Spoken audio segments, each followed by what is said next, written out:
Celebrities take Turkish ചെഫായ Nusret Gokce. ഇദ്ദേഹത്തെ എല്ലാവരും അറിയപ്പെടുന്നത് സോൾ ബേ എന്ന വിളിപ്പേരിലാണ്. ലോകത്തിലെ ഏറ്റവും പ്രശസ്തനായ അറവുകാരൻ. സോഷ്യൽ മീഡിയ എങ്ങനെ യൂസ് ചെയ്യണമെന്നും അതുപയോഗിച്ച് തന്റെ ബിസിനസ്സിനെ എത്രത്തോളം ഉന്നതിയിലെത്തിക്കാമെന്നും തെളിയിച്ച റെസ്റ്റോറന്റ് ഡീലർ.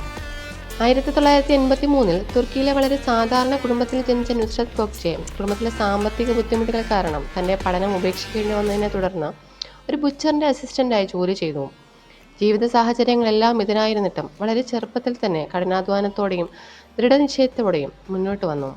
2007 സ്വന്തമായി ഒരു റെസ്റ്റോറൻറ്റ് തുടങ്ങാനായി ലോകത്തിലെ പല രാജ്യങ്ങളിലും പോയി ഫുഡിനെക്കുറിച്ചും മീറ്റ് ഇൻഡസ്ട്രിയെക്കുറിച്ചും കൂടുതൽ വിവരങ്ങൾ സമ്പാദിച്ചു. തുടർന്ന് 2010 സ്വന്തം രാജ്യമായ തുർക്കിയിൽ തന്നെ ഇദ്ദേഹം ഫസ്റ്റ് റെസ്റ്റോറൻറ്റ് സ്റ്റാർട്ട് ചെയ്തു. ഈ റെസ്റ്റോറൻറ്റ് ഒരു വമ്പം വിജയമായി തീർന്നു. ഇതിനെ തുടർന്ന് ദുബായ്, അബുദാബി, ദോഹ, ന്യൂയോർക്ക് അങ്ങനെ ലോകത്തിൻ്റെ പലയിടങ്ങളിലും ഗോക്ചെ റെസ്റ്റോറൻറ്റ്സ് ആരംഭിച്ചു. ഇന്ന് ഇതുവരെ 7 രാജ്യങ്ങളിലായി 31 റെസ്റ്റോറൻറ്റുകളാണ് സോൾ ബേ ഗ്രൂപ്പ് മാനേജ് ചെയ്യുന്നത്. തനി അറവുകാരൻ്റെ ശൈലിയിൽ ഓട്ടോമാൻ സ്റ്റേക്കും തോമാഹക്കുമൊക്കെ വെട്ടിക്കൂട്ടി സ്വർണം പൊതിഞ്ഞും അല്ലാതെയും റെയ്ബാൻ റൗണ്ട് കൂളിംഗ് ഗ്ലാസും വെച്ച് ഇറച്ചി മുറിച്ച് കാഴ്ചക്കാരെ കയ്യിലെടുക്കുന്ന ഇയാൾക്ക് ഇൻസ്റ്റാഗ്രാമിൽ 53 മില്യണിലധികം ഫോളോവേഴ്സ് ഉണ്ട്. സ്റ്റേക്ക് മുറിച്ച് അത് സെർവ് ചെയ്ത ശേഷം സർപ്പം പത്തി വിടർത്തുന്നത് പോലെ തൻ്റെ 3 വിരലുകൾ കൊണ്ട് അതിന് മുകളിലേക്ക് ഉപ്പ് വിതറുന്ന ഒരു പ്രത്യേക ശൈലിയാണ് ഇദ്ദേഹം പിന്തുടരുന്നത്. ഇതിൽ നിന്നുമാണ് നുസ്രത് ഗോക്ചെക്ക് സാൾ ബേ എന്ന വിളിപ്പേര് വന്നത്. 2014 മുതൽ 2017 വരെ ഇതെല്ലാം റീൽസുകളാക്കി സോഷ്യൽ മീഡിയയിൽ പോസ്റ്റ് ചെയ്ത് ലക്ഷക്കണക്കിന് ഫോളോവേഴ്സിനെ ഉണ്ടാക്കി. ഇൻസ്റ്റാഗ്രാം റീലുകൾ ഉപയോഗിച്ച് മാത്രം 8000 കോടി രൂപയുടെ മൂല്യമുള്ള ബ്രാൻഡ് സൃഷ്ടിച്ച ബുദ്ധിരാക്ഷസൻ. എന്നാൽ ഇന്നത്തെ സോൾ ബേയുടെ അവസ്ഥ ഇതല്ല. തകർന്നുകൊണ്ടിരിക്കുകയാണ് സോൾ ബേ. ഇൻസ്റ്റാഗ്രാം നൽകിയ ബൂസ്റ്റപ്പിൽ റെസ്റ്റോറൻറ്റ് ആരംഭിച്ചപ്പോൾ മുതൽ വിമർശനങ്ങൾ സോൾ ബേയെ വിടാതെ പിന്തുടരുകയാണ്. 2018 സോൾ ബേയുടെ ന്യൂയോർക്ക് റെസ്റ്റോറൻറ്റ് അമേരിക്കയിലെ തന്നെ ഏറ്റവും മോശപ്പെട്ട റെസ്റ്റോറൻറ്റുകളിൽ ഒന്നായി മാറി. കാരണങ്ങൾ പലതാണ്. ഒന്ന്, ഒടുക്കത്തെ വില തന്നെയാണ്. $400 മുതൽ $5000 വരെയുള്ള സ്റ്റേക്കുകൾ സോൾ ബേ വിൽക്കുന്നുണ്ട്. പക്ഷേ ഇതിന് ന്യൂയോർക്കിലെ തെരുവുകളിൽ വിൽക്കുന്ന സ്റ്റേക്കുകളുടെ ക്വാളിറ്റിയും രുചിയുമേ ഉള്ളൂ എന്നാണ് റിവ്യൂവർമാർ പറയുന്നത്. 4.5 ലക്ഷം വില വരുന്ന സ്റ്റേക്കിൽ സ്വർണത്തിൻ്റെ ചെറിയ കോട്ടിംഗ് പതിച്ചിരുന്നു എന്നത് മാത്രമാണ് വ്യത്യാസമെന്നും സർവീസിൻ്റെ കാര്യത്തിലും ഏറ്റവും മോശം റാങ്കിംഗ് സോൾ ബേ ന്യൂയോർക്ക് റെസ്റ്റോറൻറ്റ് ലഭിച്ചു.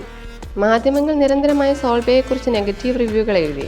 എന്നാൽ വെള്ളക്കാരന് തുർക്കിക്കാരനോടുള്ള വംശീയ വേർതിരിവായാണ് സോൾ ബേ ഇതിനെ ചിത്രീകരിച്ചത്. 2022 ലോകകപ്പ് ജേതാക്കളായ അർജന്റീന താരങ്ങൾ ഗ്രൗണ്ടിൽ ആഹ്ലാദം പ്രകടിപ്പിക്കുന്നതിനിടയിൽ സോൾ ബേ അവർക്കിടയിലേക്ക് നുഴഞ്ഞു കയറി വിവാദങ്ങൾ സൃഷ്ടിച്ചിരുന്നു.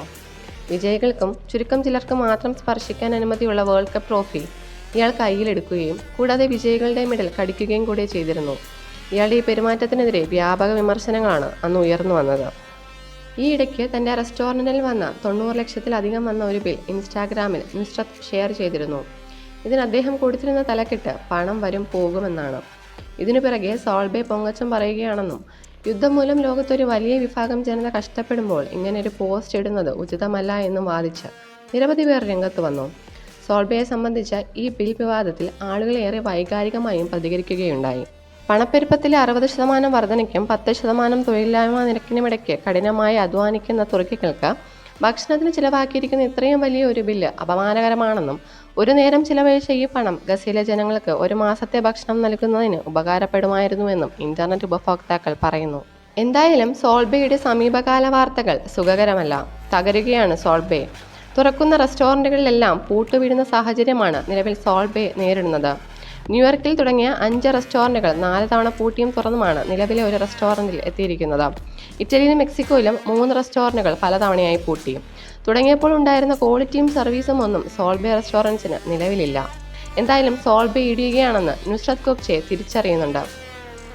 തനിക്ക് ഇത്രത്തോളം ആരാധകരെങ്ങനെ ഉണ്ടായി എന്ന് പോലും തിരിച്ചറിയാൻ കഴിയാത്ത ധാർഷ്ട്യത്തിലാണ് നിലവിൽ സോൾ ബേ എന്നാണ് ജീവനക്കാർ പോലും വിലയിരുത്തുന്നത്. ഒരുപക്ഷെ അർഹിച്ചതിനേക്കാൾ അംഗീകാരം തനിക്ക് ലഭിച്ചതാകാം സോൾ ബേയുടെ ഈ തകർച്ചയ്ക്ക് കാരണമായത്.